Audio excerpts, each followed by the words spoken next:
Hey, welcome! So this is going to be a bit of a PSA video about the new Civilization 6 Dramatic Ages game mode, which was introduced in the latest Frontier Pass update. And it changes Golden Age mechanics. I saw quite a bit of confusion about it in my comments, and also outside of my channel in some places, so I figured I'll make a video about it.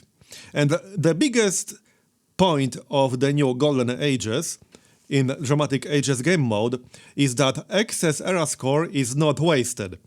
However, that's not entirely true.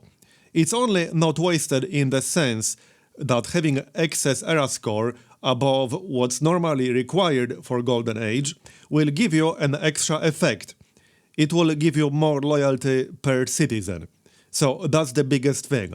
However, excess era score above what's normally required for Golden Age will not count towards the next Golden Age after that. It will not count towards your progress.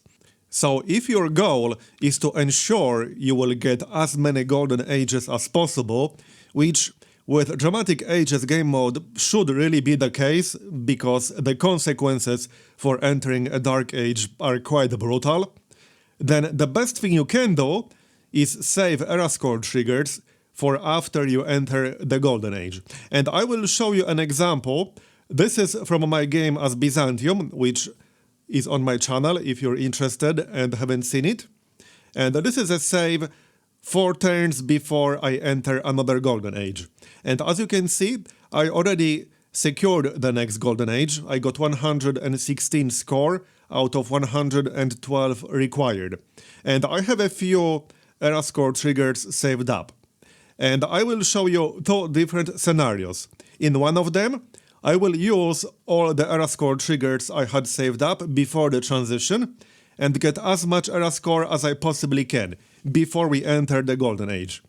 And then we will compare that to not using them and staying at 116, then entering the next Golden Age.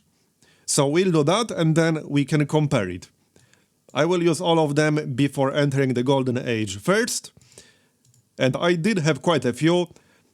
I started a city on a new continent, I changed my government to monarchy, tier 2 government.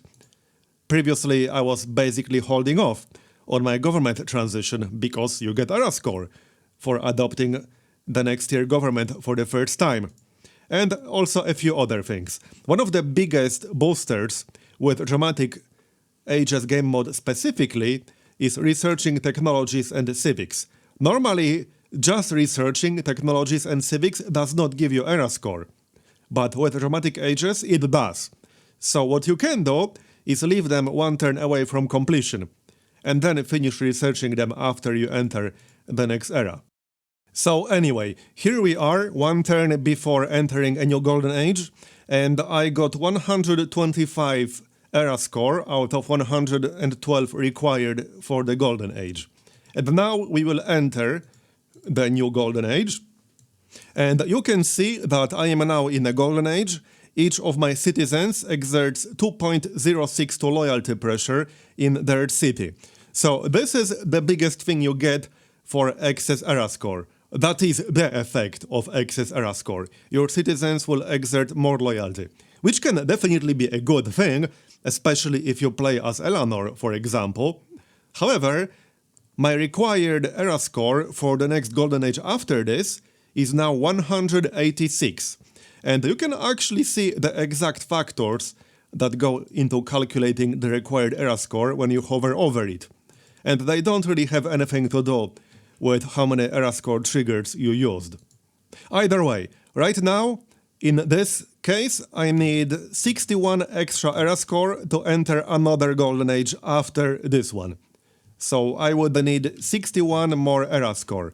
Now, let's go back to the save, and we will compare it to a different kind of scenario where I will hold off on using all my era score triggers, and I will save them for after the transition to the next Golden Age. So in this case, I will stay at 116 era score. So here we are, 1 turn before entering the Golden Age. I'm still at 116 era score. I deliberately held off on doing anything that would give me more era score, to save it for after the transition.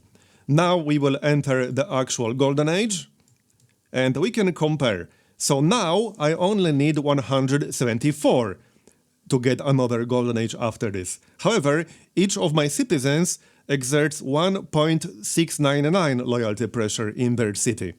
So I traded some extra loyalty per citizen to make it easier to get another golden age after this. Because now I can actually use all the triggers I have saved up. So, for example, I can switch my government to monarchy, which, again, I deliberately held off on doing. I can start a city on a new continent, which I also held off on doing until this exact moment. And I can finish a few techs and civics I saved up that were one turn away from completion. So these are all things that I will do now. And as a result, just 2 turns later, on turn 141, I'm at 129 era score out of 174 required for the next golden age. So now I only need 45 more points, as opposed to 61 in the previous scenario. Now, I did trade some extra loyalty per citizen.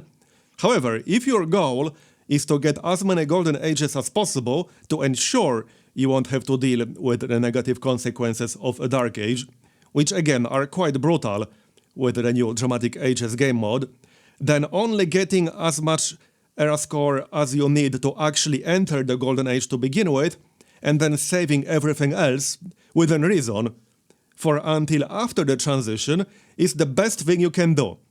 Because in my opinion at least, unless loyalty pressure is a big part of your strategy, for example if you are playing as Eleanor, then the extra loyalty gain is not worth the increased difficulty of entering another golden age. Because with Dramatic Ages, your top priority is getting as many golden ages as possible. You need to actually be able to get them to begin with, which is not that easy if you don't plan for it in advance. So that's it. That's what I wanted to showcase. This was a bit of a PSA video because I saw quite a lot of confusion about it, like I mentioned at the start. And I hope you found this video informative. Leave a like if you did, and subscribe for more daily videos. I'll see you next time. Bye bye.